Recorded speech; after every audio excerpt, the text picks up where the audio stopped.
Good afternoon, and thank you for being here.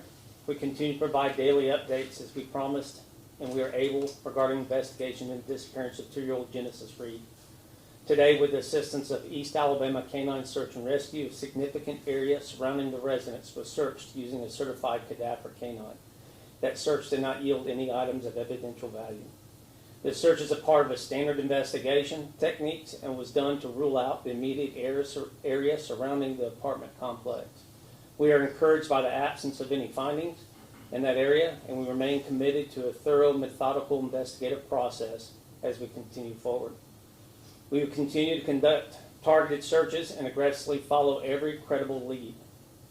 Our focus has not shifted. Our mission remains clear: to locate Genesis and bring her home. In addition, we are asking for public assistance. We are specifically requesting that anyone who had any type of personal relationship or social interaction with Adrian Reed between December 24th, 2025 and February 16th, 2026, please come forward. Even information that may seem minor could be critical. If you have any information, contact Enterprise Police Department immediately at 334-347-2222. You may be a key piece in helping us determine Genesis' whereabouts. Again, we appreciate the support of all of those law enforcement agencies and community partners involved in this investigation and search. Our priority and our commitment is to find Genesis. That's the update that I have from the police department. DA James Tarbox has one that he'd like to give to you. I want to update you on the legal proceedings involving Adrian Reed. Today, Adrian Reed appeared via Zoom video teleconference before District Judge Josh Wilson for an initial appearance on her charge of false report to law enforcement. I represented the state of Alabama at that proceeding. During the hearing, Judge Wilson heard testimony from an Enterprise Police Department detective regarding facts and circumstances related to the current investigation into the disappearance of Genesis Reed. Based on the testimony, the state argued that Adrian Reed is the only known suspect in the disappearance of Genesis Reed. Adrian Reed has hidden and or destroyed evidence relevant to this case, and Adrian Reed is a flight risk should she be released from custody. The standard bond schedule for a Class C felony in Alabama is $2,500 to $15,000. There is no mechanism to hold Adrian Reed without bond in this matter. She is entitled to bond under the constitutions of the United States and the state of Alabama. The state argued that the bond schedule amounts in this matter for a Class C felony are wholly unreasonable and asked for the following bond and stipulations if the defendant is able to post that bond. We asked for a $1 million cash-only bond.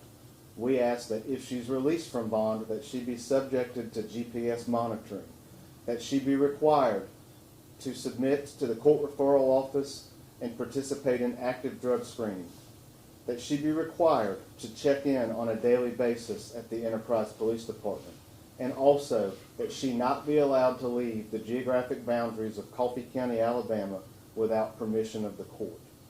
Judge Wilson granted each and every one of these requests and set the bond at $1 million cash only.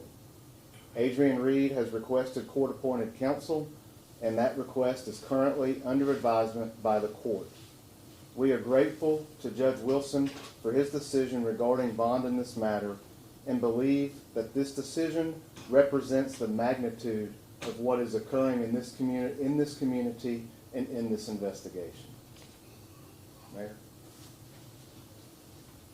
First, we'd like to say good evening to everyone, and I would just like to thank Chief Moore and the District Attorney, the Sheriff's Office, the U.S. Marshals, the FBI, and those of you who are out there helping to try to help find this child.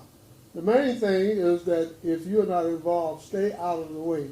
Leave it to the people in charge who know what they are doing. And again, I feel as if this goes on as it is now, we will be able to find that young lady. So all we are listening to and what we're talking about, this church try to keep it down and let's stick to the point.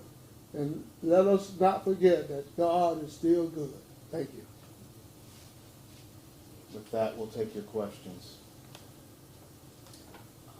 For the search with the cadaver dogs, was it just that area around the apartments, or are there other targeted wooded areas that were included in that? We'll use, because again, we have such a great community statewide, we've asked for others when we get a new area that needs to be searched, any evidence that, or any leads really that would lead us to try to check other places.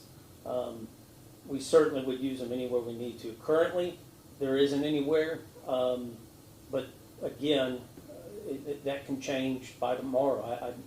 We don't know what we don't know. Just kind of talk a little bit about some of the, I guess, areas. I know we've only seen Just the Woods. I'm sure maybe other people only saw Just the Woods, but I'm sure it was maybe other areas too that you can maybe provide. Sure. So we the wooded area is obviously a very large area. The cadaver dogs are trained on such as that. It's to search large areas and pick up odors that the normal nose can't do. Right. So the dog was used. We have at our disposal of other canines for larger areas. It was just we assumed that one. I assume we knew that one could handle that area. It's searched from the wooded area to drainage. I'm sure people saw on Facebook. We were looking in drains. Look anywhere that the dog gave any type of notification or positive ID that could be something there. There's a lot of things, nuances to having a canine, and I trust the handler. I trust the professionals, just like I'm hoping everybody else trusts us. That they know what they're doing. There was places of interest that the dog hit on, but that it doesn't mean that we found any evidence. There's a lot of factors that go along in that. Mr. Tarbox, I was going to ask you, the $1 million bond is quite high. Is that intuitive of your belief that Adrian is indeed responsible for her daughter being missing, or even that she did do something such as murder her? It's too early to speculate. And obviously, our current goal of this investigation and this whole process is to bring Genesis home to her family. The $1 million cash bond is high, but right now, as mentioned and as testified to by a detective at that hearing, the person in the Coffee County Jail, Adrian Reed, is the only person who knows where Genesis Reed is. And so we wanted to ensure that we know where she is. And I can't get into why, but we do believe that if she were able to post bond, that she is a flight risk. And so it's important to us as the DA's office, and clearly important to Judge Wilson, that if she does post bond, it is substantial and that somebody's going to be on the hook for a lot of money in the event something were to happen and her appearance is not secured in court. I know that you always believe that she is the only suspect. I know yesterday there was a person of interest. Is that person still being pursued, or is that no longer? There's many persons of interest. She's still one. He or she, Mariah, is still a person of interest. Again, because investigative leads and who Mariah is, I'm not going into detail of what evidence that we have, but there's still a Mariah out there that could possibly be a key to where Genesis is at. Yes. So again, amongst others that may have the key to this puzzle or the piece to this puzzle is anybody that's had any contact with her, any social media conversations, anybody that has come and seen Adrian, anybody that has had any dealings with her on a relationship. We need to talk to you. We need to discuss, have a conversation, see if it doesn't help us with that little piece to find Genesis and bring her home. Can you talk a little bit about the resources that you all have pulled in for this? I know you don't want to credit anyone, but there's a lot of people that have helped so far with that with this investigation. So just off, because seeing them day in and day out through the night and through the day, they haven't left us, is the FBI, Alabama Law Enforcement Agency, Coffee County, the DA's office. Our own investigators have not stepped away. Our own police officers have not stepped away. Those are the ones that come off the top of my head that have U.S. Marshals that have had an active role in conducting any investigation, any leads. When something comes up, I've been back in the bullpen. When something comes up, somebody jumps up and says, "I'll take it." So it's not making people do it at this point.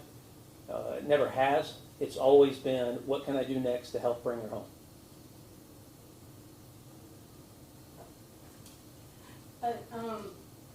With the cadaver dogs, have y'all checked where the trash goes at the end of the day site? Have y'all checked that area any, or was it just specifically? Today was specifically on the property, the surrounding property.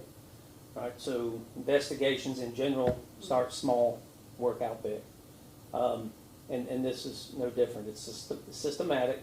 So our intent was to either A, find, and thank God we didn't find anything, but B, also check that list that has been searched. Just like yesterday's grid search, large amount of search, it's the same thing. We systematically do things so we can check them on our list.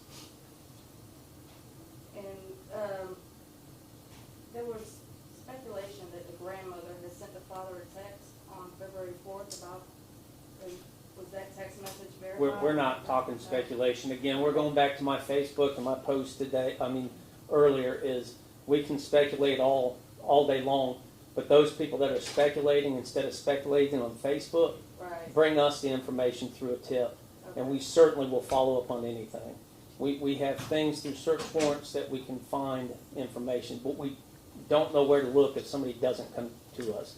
So Facebook posts, false leads on Facebook, social media, let's minimize that and maximize finding Genesis and bringing her home.